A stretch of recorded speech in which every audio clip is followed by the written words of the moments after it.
甜美的笑容，灵活的双眼。今年21岁，还在念大2的慧君，虽然很年轻，却已经是世界杯调酒大赛传统组的新科冠军，为台湾发出闪亮的光芒。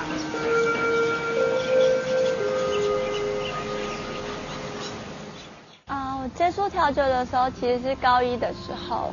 然后就是现在的那个中华民国国际调酒协会的那个理事长谢瑞美老师，他带我走进调酒的世界。那其实一开始我对调酒也不是说很了解，只是知道说就调酒，然后可能不一样的酒精加在一起会有不同的颜色这样子。可是我不知道它其实是很大一门学问。然后当我踏进调酒教室的那一刹那，其实我吓到了，因为我看到的酒就是整个墙壁都是这样。那我觉得怎么要学这么多种？我其实就是在学习的路上，就是也不是说那么顺利啦，就是当然也是有遇到挫败的时候，因为高中生嘛就比较爱玩，所以就是也是会有想放弃的时候这样子。然后直到慢慢练习的时候，然后我记得我大概练习了2个月左右，我就参加了金爵奖，就是国内最大的调酒比赛。然后就是当然是没有得名啊，所以我就很挫败。然后回来的时候，老师就说没关系，你就继续加油，一直鼓励我这样。所以我觉得说，在我接触调酒到现在已经5年多了，从中学习到就是其实东西还蛮多的这样子。所有的练传统跟花式的选手，他们几乎在练习的过程当中，他们都会遇到瓶颈，这是一个瓶颈。在练习当中或者是比赛当中，假如说都一直没有得名的话，他们会灰心，他们会有个问号，我为什么要练这一个？所以呢，在比赛完之后，不管他得名不得名，我的习惯是我一定会去给他一个很温暖的拥抱，我会告诉他你是最棒的。其实呢，拿到世界杯冠军还不是我最高兴，我最高兴的是我训练的小孩有很多，他们原本都是不受重视的，大部分的练花式的小孩有太多都是学校放弃的小孩，因为他们不爱读书，所以他们很多人就认为他们不好，所以他们当然就去飙车摇头。但是他们现在都有一技之长，他们真的不再飙车，不再摇头，其实那是我最高兴的。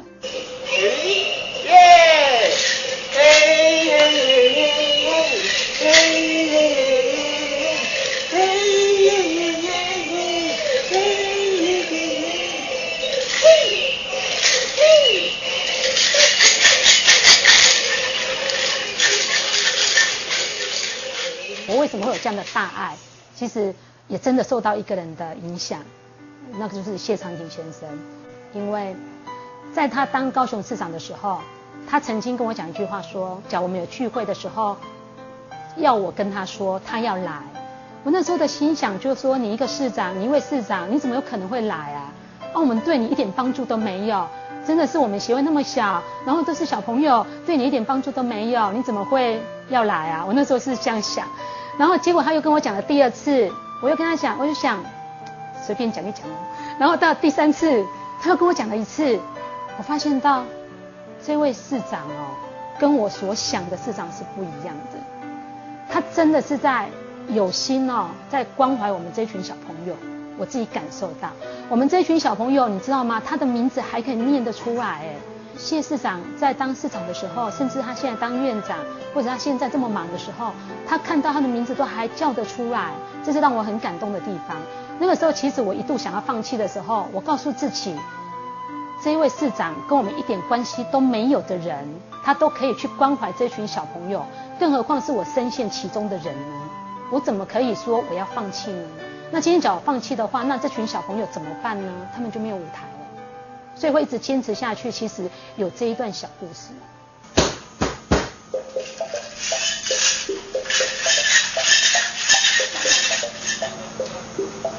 尽量眼睛谢老师说，2006年世界杯调酒大赛，慧君露出甜美的笑容，流畅地调出一杯台湾甜心后，立刻获得评审一致的肯定，顺利拿下传统组的冠军。这个冠军奖杯不但让龚慧君成为历届最年轻的得奖者，更是台湾第一人，同时为亚洲在睽违30年后再度拿下世界杯传统调酒的冠军。而这杯台湾甜心也正式列入国际调酒协会的酒谱，让全世界都看见了台湾。其实我没有想过我会得冠军耶，所以当他宣布冠军的是台湾的时候，我真的是可能应该说是感动，我真的是很感动这样。这时候台下就是一直帮我喊台湾啊，就是替台湾加油。其实有很多外国人都来过来跟我们借国旗，是因为他们比较高，然后帮我们一起摇国旗。台湾加油，台湾加油的时候，你会觉得说，台湾好像突然又向国际迈了一大步，好像更多人了解台湾在哪里，然后知道原来台湾是有那么优秀的人这样子。所以当下你会觉得台湾真的是出名了真的是感动对啊。在2000年的时候，我第一次当总教练，我就是带着夏婉婷去参加世界杯的调酒大赛，到新加坡。到了新加坡的时候，他看到我们是女生就很好奇，所有的媒体都对我们很好奇，有女生来比花式，所以所有的媒体焦点都是我们。结果呢，我们从哪里来？我讲台湾，我很骄傲的讲台湾，可是没有人知道。隔天之后，我的名字就叫台湾。我们一直以来只存着一个希望，就是没有办法拿冠军没有关系，但是呢，我们一定要出名，我们一定要让人家知道台湾。其实这是我们最大的目标，所以我们拿到的时候，我们自己也吓一跳啊。当然吓一跳当中，